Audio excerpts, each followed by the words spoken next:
Belajar dulu pasang kema. Pesuang.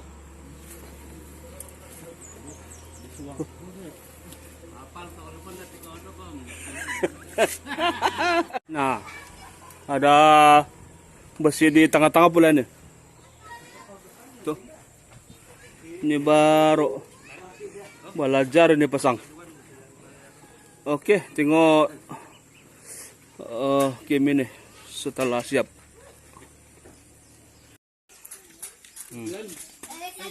Baru terpasang udah punya game.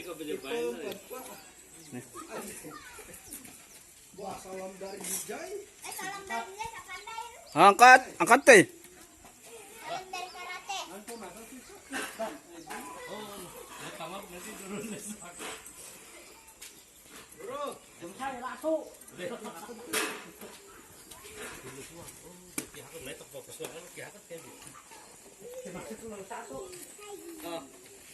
Masuk ke di mana suang dia lah.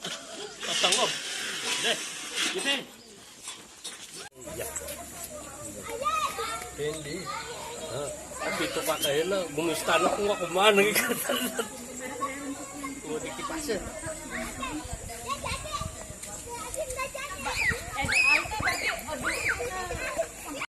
Ketua keluarga besar kita. Seterusnya saya juga memberikan kesempatan kepada Penatua Camili untuk memberikan sepatah dua kata. Dipersilakan.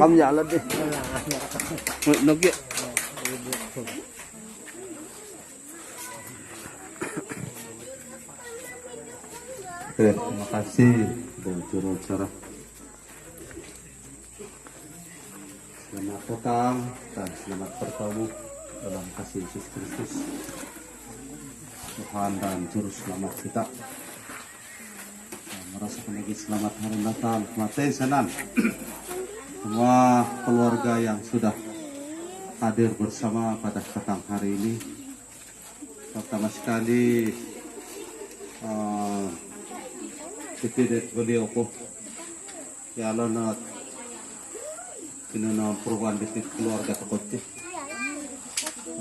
musiko karena Tuhan masih mengasihi dia, masih memelihara dia sampai sekarang. Kalau dalam firman Tuhan itu kalau atas 70 tahun itu artinya umur itu sudah umur bonus sudah. Jadi kemudian dapat dibiana makan ya le bonus dat umur lebayan itu nak kalau bina turun ke tahun dia. Walau nak pada lebih tahun dia. Jadi itu satu bonus daripada Tuhan yang dia sedang kecapi pada saat ini. Jadi raktako dat ketua keluarga takut terus Tuhan akan memberkati kalau kita ya ada kena support dengan itu tangan anak kali cisit gitu begini kemudian dia itu adik sadang dat ganak ngalti di nanti titik ngalti tangan karo pengalti jadi harapan pengal supaya ada kita ngadat kena sukodan ngadan lebih kita ada tanganak ngadat di apa nang ko panansaw ngay suam dat masuk jadi fungsiko kena ketante sana pertama sekali Mati Pastor Melison selaku pengkhotbah kita dalam Natal dalam keluarga pada tahun ini. Semua keluarga yang sudah hadir, ramaya keluarga ada dari Kinas Sarabana, dari Kundasan, ada daripada Telopit dapat bersama-sama pada hari ini. Tinat karhian tako mulong padat magisiluwayan at denominasi tinga dalam keluarga setiap kali kita adakan beginilah keadaan ini Pastor. Kami terus ada satu kesatuan seperti ini dan inilah yang selalu kami buat di dalam keluarga, yaitu ada pujian dan ada penyampaian firman Tuhan sebagai pemberkatan buat keluarga. Jadi sudah berapa tahun kita tidak dapat mengadakan ibadah ini. Kita puji Tuhan pada tahun ini walaupun dalam keadaan yang saya kira belum lagi pulih, kita masih mengakalkan ada SOP ini. Jadi itu tidak menghalang bagi kita untuk meneruskan acara Natal dalam keluarga kita pada tahun ini. Jadi saya pendapat saya bahwa dalam pertemuan kita pada petang hari ini, saya yakin bahwa Tuhan akan melawat dalam ibadah kita, ya. Seperti mana saya katakan tadi bahwa ada pasal untuk membawa renungan firman Tuhan, dan kita percaya bahwa dalam lewat penyampaian firman Tuhan akan bekerja melawat setiap kita pada hari ini, dan di situ kita dapat merasa ataupun memahami apa Natal itu sebenarnya di dalam kehidupan kita. Oke. Jadi saya tidak bermaksud untuk memanjang lebar lagi ucapan ini karena masa kita sudah berjalan ada 1 jam sudah, seperti mana yang kita sudah rencana. Tetapi saya sudah katakan kepada pastor tadi bahwa inilah keadaan kita di kampung ini. Ya, kita ada perlu untuk menunggu. Jadi saya rasa ini saja yang saya dapat katakan di sini, dan untuk pembetulan lagi tempat yang kita gunakan pada hari ini. Nah, setelah betitim apa mati napangatin itu ini bukan peresmian ini bukan peresmian, tetapi nakayanan tako itu. Tapi apapun, inilah kesempatan kita juga untuk mendoakanlah, ya, supaya dalam masa mendekat ini kita boleh kasih siap ini tempat, ya. Di rumah kita dengan harapan masa-masa tersebut terletim kelebihan positif tinggal kira-kira pada keturunan karita nggak harap kira-kira kaki karita ya. Nah takai dan tunggu titik keadaan apapun, saya sangat meminta maaf lah karena terpaksa packing sana tempat jauh. Oke, konsiko Irina saya serahkan kembali kepada pengacara. Terima kasih. Demikianlah ucapan daripada beberapa pribadi sebentar tadi, dan sekarang tiba masanya untuk kita mau memuji-muji Tuhan.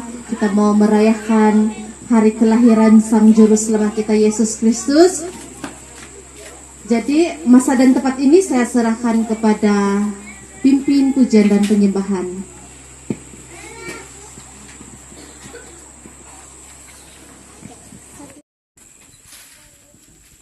Yang akan kita belajar bersama. Pada mulanya saya dengan girlfriend saya merancang untuk pergi sama-sama. Tetapi karena dia bergumul untuk menyediakan khotbah pada 26 hari bulan, jadi dia batalkan niat dia untuk turut sama datang di sini. Jadi dia bilang biarlah saya menjadi pendoa syafaat dari Kundasang. Mari kita buka Alkitab di dalam Efesus pasal yang kelima ayat yang kedua. Bagi yang ada Alkitab, mari kita buka Alkitab di dalam Efesus pasal 5 ayat yang kedua, 1 ayat saja. Yang tidak ada Alkitab, semoga Tuhan memimpin Anda untuk memberikan perhatian kepada firman Tuhan yang akan kita pelajari bersama. Efesus pasal 5 ayat yang kedua, firman Tuhan berkata demikian, dan hiduplah di dalam kasih sebagaimana Kristus Yesus juga telah mengasihi kamu dan telah menyerahkan dirinya untuk kita sebagai persembahan dan korban yang harum bagi Allah. Pada waktu saya mempersiapkan khotbah ini, saya sudah menyediakan khotbah yang lain, tetapi yang berat di dalam hati saya adalah harus memberitakan tentang kasih persaudaraan. Sebab saya lihat bahwa ini adalah pertemuan keluarga besar, Dan saya percaya bahwa pertemuan ini bukan setakat untuk mau makan dan minum, tetapi terlebih daripada itu adalah sebagai ucapan syukur atas kebaikan Tuhan, yaitu Yesus Kristus yang datang ke dunia melalui Natal. Jadi tema firman Tuhan petang hari ini adalah kasih korban yang harum bagi Allah. Kasih korban yang harum bagi Allah. Saudaraku yang berbahagia dalam kasih Tuhan, hidup di dalam damai sejahtera adalah kehendak Allah bagi semua manusia. Tidak kira apa agama kita. Apakah kita adalah seorang Kristen, apakah kita seorang Muslim. Rencana Allah bagi manusia adalah supaya manusia itu menikmati damai sejahtera. Termasuklah di dalam keluarga orang-orang Kristen. Allah mau supaya setiap kita menikmati damai itu di dalam kehidupan. Dan seterusnya kita bukan setakat hidup di dalam damai sejahtera, tetapi Allah memerintahkan kita supaya kita membawa damai kepada orang lain. Kenapa itu sangat penting? Sebab damai sejahtera itu akan membuat kita sentiasa bersyukur kepada Tuhan. Hidup kita dipenuhi dengan damai, dengan sukacita. Apabila ada damai di dalam hati, kita akan dapat menguasai diri di dalam segala keadaan. Kita ada kekuatan untuk menahan segala tekanan di dalam kehidupan kalau ada damai di dalam hati. Dan bila ada damai di dalam hati, kita lebih kuat untuk menghadapi segalanya dan membawa kita hidup di dalam kasih. Kalau kita hidup di dalam damai sejahtera, susah senang di dalam kehidupan ini yang kita alami, kita akan tetap berkata, syukur puji Tuhan. Mulut kita itu akan sentiasa dengan puji-pujian. Mulut kita itu sentiasa penuh dengan ucapan syukur. Karena ada damai di dalam hati. Damai dari Tuhan yang menguasai di dalam hati kita. Firman Tuhan berkata, hendaklah damai sejahtera dari Kristus memerintah di dalam hidupmu. Sebaliknya, sekalipun kita ini adalah orang yang kaya, banyak duit, banyak harta, pangkat besar, tetapi kalau tidak ada damai sejahtera di dalam hati, kita akan cenderung marah-marah, kita akan cenderung bersungut-sungut, kita akan cepat marah, kita akan seringkali suka untuk mengeluh. Sepanjang hari keluhan sejak keluar dari mulut, sepanjang hari sungut-sungut sejak keluar dari mulut. Kita suka maki-maki orang, kita suka marah-marah orang. Itu kalau tidak ada damai sejahtera di dalam hati. Saudara yang dikasihi Tuhan, ucapan syukur membawa kita hidup lebih dekat dengan Tuhan. Dan bila kita hidup dekat dengan Tuhan, memimpin kita untuk dapat berjalan di dalam kemuliaannya. Matius pasal 11 ayat yang ke-28, firman Tuhan berkata, marilah kepadaku semua yang letih lesu dan berbeban berat, aku akan memberi kelegaan kepadamu. Firman Tuhan ini sangat jelas. Dia adalah merupakan ajakan Tuhan Yesus sendiri. Datanglah kepadaku. Kalau dalam bahasa yang lain, kita guna bahasa kita sendiri, penafsiran dia begini. Datanglah kepadaku semua manusia yang bermasalah. Jadi ini adalah ajakan Tuhan. Tuhan membuka dirinya dan memanggil setiap orang yang bermasalah. Bukan soal kau Kristen, bukan soal kau Islam, bukan soal kau SDA, Basal atau sebagainya. Tetapi Tuhan katakan, setiap orang yang bermasalah mari datang kepadaku. Saya akan angkat bebanan, saya akan angkat persoalan, saya akan angkat masalah, saya akan angkat kepahitan, saya akan angkat kebencian di dalam hatimu. Supaya kamu penuh dengan damai. Saudara yang dikasihi Tuhan, untuk memperoleh damai di dalam kehidupan, untuk mempertahankan damai di dalam kehidupan ini, firman Tuhan mengajar kita supaya kita ini jangan berperang. Jangan berperang dengan istrimu, jangan berperang dengan suamimu, jangan berperang dengan anak-anakmu, jangan berperang dengan adik-beradikmu, dan jangan bermusuhan dengan jiran-jiranmu. Kehidupan orang Kristen tidak dapat dipisahkan dari kasih. Setiap orang Kristen memiliki kasih di dalam hidupnya, dan kekristenan dan kasih ini tidak dapat dipisahkan. Saudaraku yang berbahagia dalam kasih Tuhan, Allah menciptakan manusia itu penuh dengan kasih. Dan Allah memberikan martabat yang tinggi bagi manusia melalui cara penciptaan. Kita kembali kepada Kejadian pasal 2 ayat yang ke-7. Ketika itulah Tuhan Allah membentuk manusia itu dari debu tanah dan menghembuskan nafas hidup ke dalam hidungnya. Demikianlah manusia itu menjadi makhluk yang hidup. Saudara yang dikasihi Tuhan, dari debu yang tidak sempurna, Allah menjadikan debu itu menjadi ciptaan yang sangat sempurna. Dia menjadikan debu tanah itu menjadi ciptaan yang istimewa dan begitu spesial di mata Tuhan. Saudara yang dikasihi Tuhan, kalau kita melihat dalam Kejadian pasal 1 ayat yang ke-31e, maka Allah melihat segala yang dijadikannya itu sungguh amat baik. Dalam penciptaan yang sebelumnya, hari pertama sampai hari kelima itu, Allah hanya mengatakan bahwa sungguh baik. Tetapi kalau dalam bahagian Allah menciptakan manusia, di sini dikatakan bahwa sungguh amat baik. Jadi maksudnya manusia ini adalah ciptaan yang lebih istimewa, lebih spesial di mata Tuhan berbanding binatang-binatang, berbanding tumbuh-tumbuhan. Jadi saudaraku yang dikasihi Tuhan, standar manusia lebih tinggi daripada makhluk yang lain. Dan sebab manusia diciptakan oleh Allah melalui tangannya. Kalau dalam penciptaan yang lain, hari pertama sampai hari kelima, Allah berfirman saja, Allah bercakap saja, maka semua itu jadi. Tetapi dalam bahagian manusia ini, Allah mengambil debu itu dan menciptakannya dengan tangannya sendiri.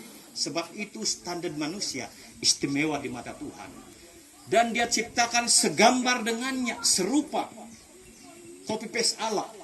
Jadi saudaraku yang dikasihi Tuhan, kadang-kadang ada kita dengar, kagal de turas, ini turas nu kagal de goblok, dia bilang. Itu menghina pencipta. Tapi kalau ada orang yang cakap, muka kau macam hantu, dia bilang, jangan marah. Sebab Allah menciptakan malaikat, malaikat itu sempurna.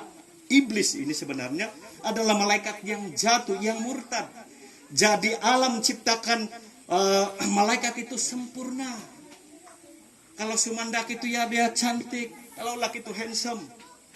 Jadi agak-agak muka iblis itu lebih handsome dari saya.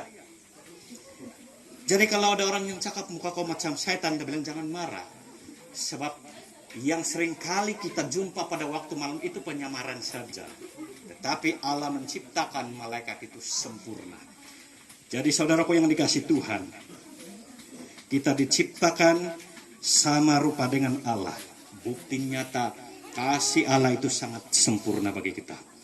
Saudaraku yang dikasihi Tuhan, Allah memeteraikan hukum di dalam hati manusia supaya manusia mengasihi Allah sebagai penciptanya. Yang kedua, supaya manusia saling mengasihi antara satu dengan yang lain. Bila kasih memenuhi hati kita, maka kita akan menikmati damai sejahtera. Setelah Allah selesai menciptakan seluruh bumi, Allah menciptakan Adam dan Hawa.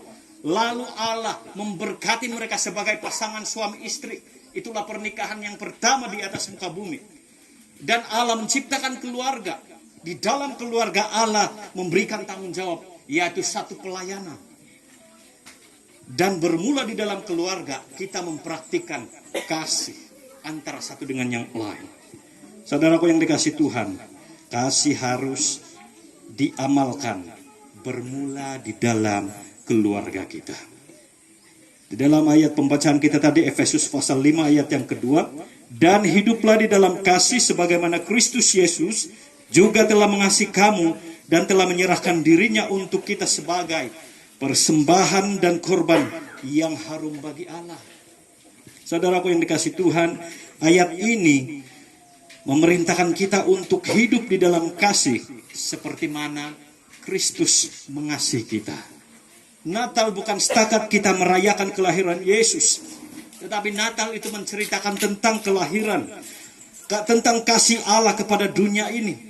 Yesus datang ke dunia melalui Natal untuk memberitakan keselamatan. Keselamatan berakar dari kasih. Dari kasih Allah. Kasih memiliki pengertian yang luas dan mendalam. Dan saya percaya bahwa setiap orang ada penafsiran sendiri tentang kasih. Dan salah satu yang hendak saya jelaskan petang hari ini dalam definisi kasih adalah pengorbanan.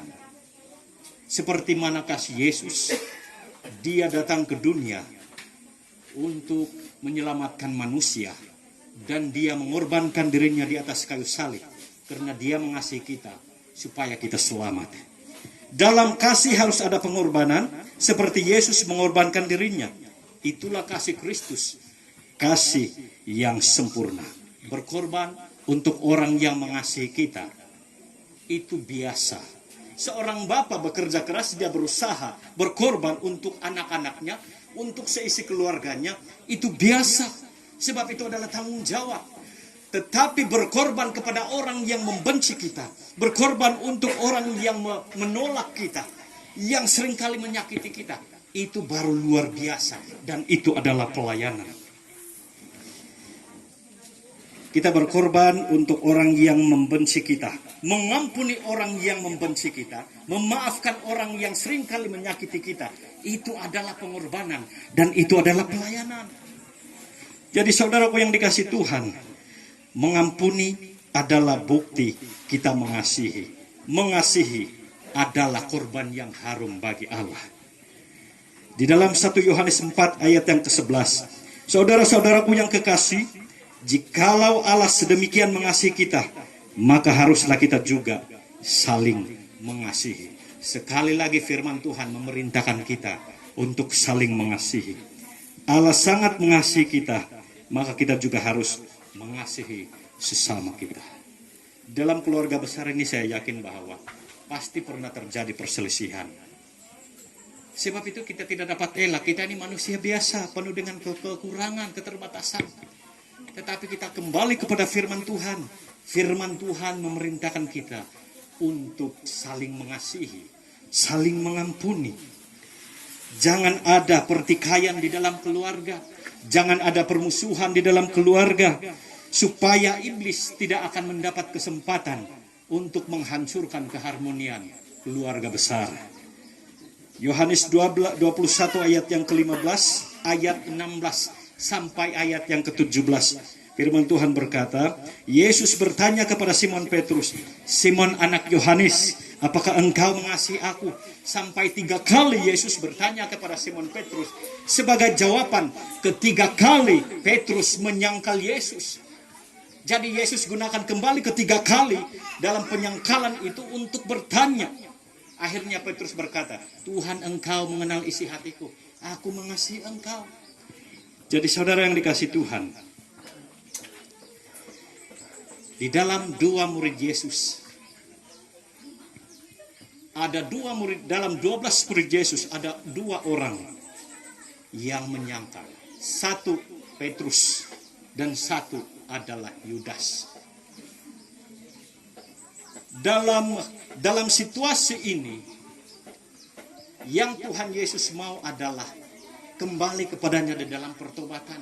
Seperti Petrus, dia tahu dia sudah berdosa, tetapi dia kembali kepada Tuhan di dalam pertobatan.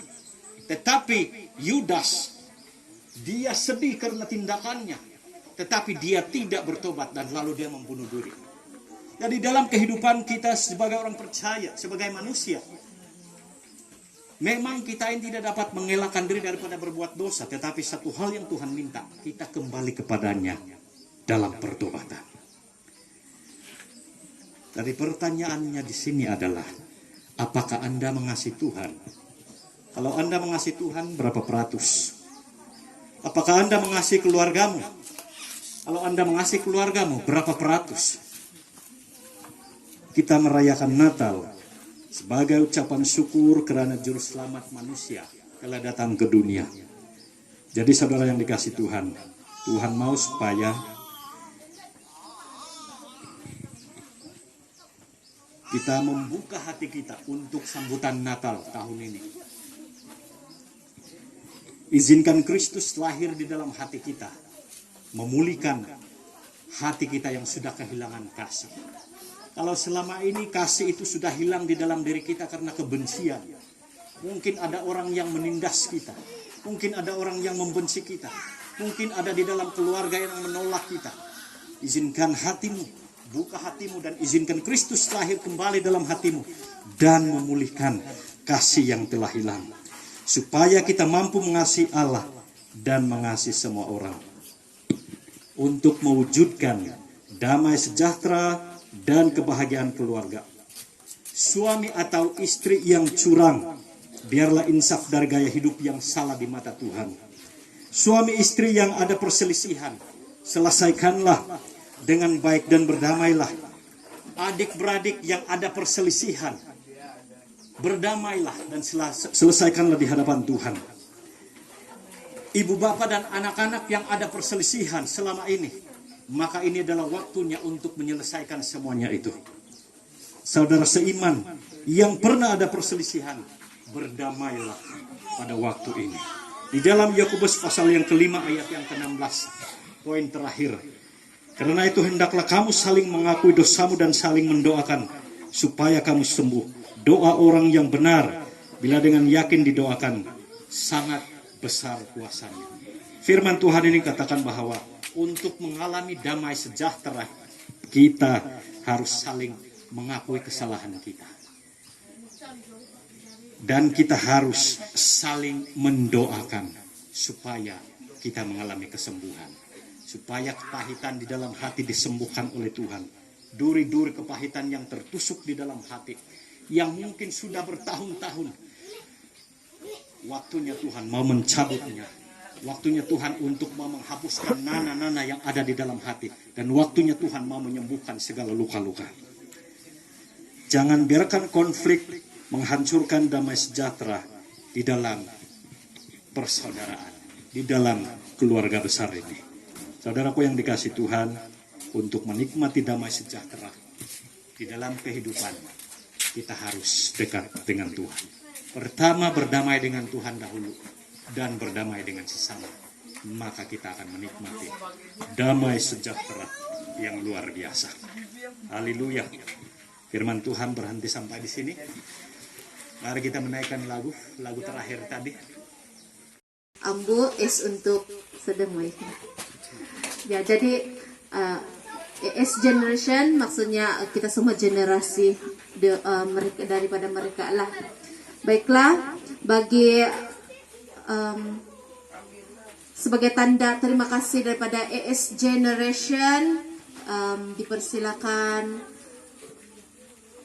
Ketua Keluarga Besar ES Generation untuk menyampaikan sedikit penghargaan kepada Pastor Mollison.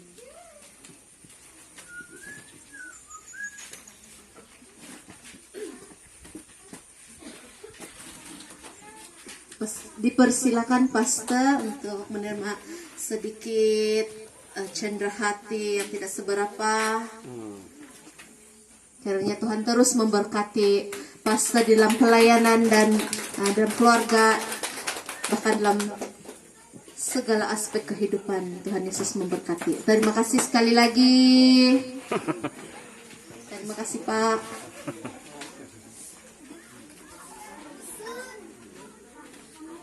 Daripada Penatua Saili,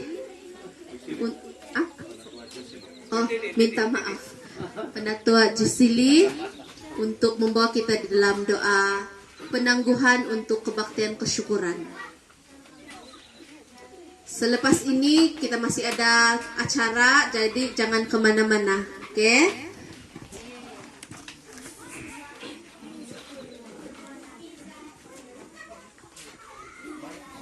Oke, mari kita berdoa bagi menaklukkan acara kita pada petang hari ini. Bapa kami yang ada dalam kerajaan surga, yang kami kenal dan kami sembah dalam Tuhan kami Yesus Kristus, segala pujian, syukur, hormat dan kemuliaan kami kembalikan pada Engkau ya Tuhan. Sebab kasih-Mu Tuhan, penyertaan-Mu yang luar biasa dalam ibadah kami pada petang hari ini Tuhan. Biarlah kami dapat mendapat berkat yang luar biasa Tuhan, melalui puji-pujian, melalui firman yang telah kami belajar bersama pada petang hari ini Tuhan. Biar semua itu Tuhan menjadi satu kekuatan iman percaya kami kepada-Mu ya Tuhan. Supaya dimanapun kami berada ya Tuhan, kami dapat memfokuskan hidup kami hanya ke dalam Engkau ya Tuhan, sebagai Tuhan dan Juru Selamat pribadi kami ya Tuhan. Oh haleluya Tuhan, berkati setiap anak-anakmu yang sudah melayani Tuhan, supaya biarlah kuasa-Mu sendiri Tuhan, berkat-Mu yang berkelimpahan sendiri mengalir dalam hidup mereka Tuhan. Dan demikian juga jemaat-jemaat-Mu yang sudah hadir pada petang hari ini Tuhan, telah dikuatkan ya Tuhan. Terpuji dan termulialah Engkau Tuhan. Dalam nama Tuhan kami Yesus Kristus, kami sudah berdoa dan mengucap syukur. Amin. Amin. Bergambar dahulu sementara menunggu makanan dihidangkan. Oke, saya rasa kita boleh pergi di sana, di dekat itu batu. Semua berkumpul di sana.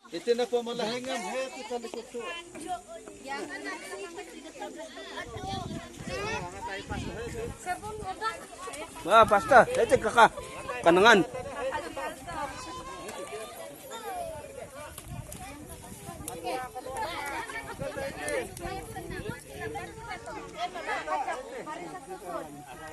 Beginilah generasi baru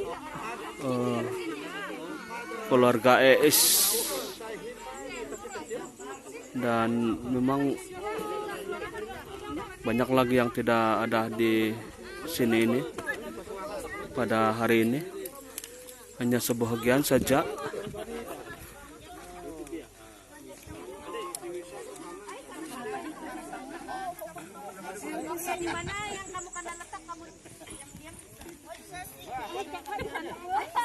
Jangan kau perasaan paling tinggi.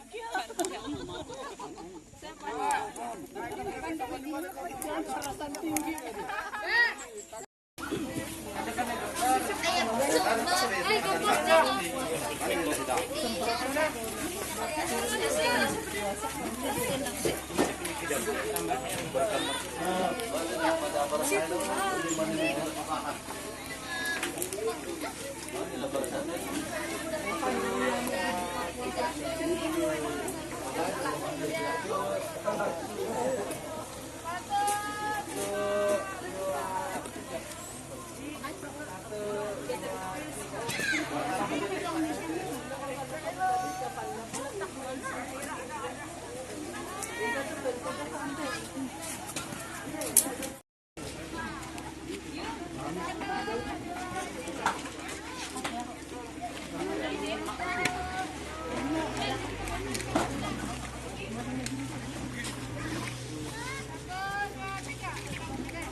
Tidak.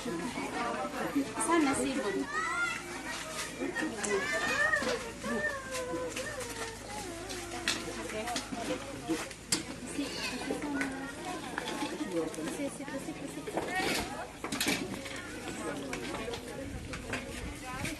Tong peranahan.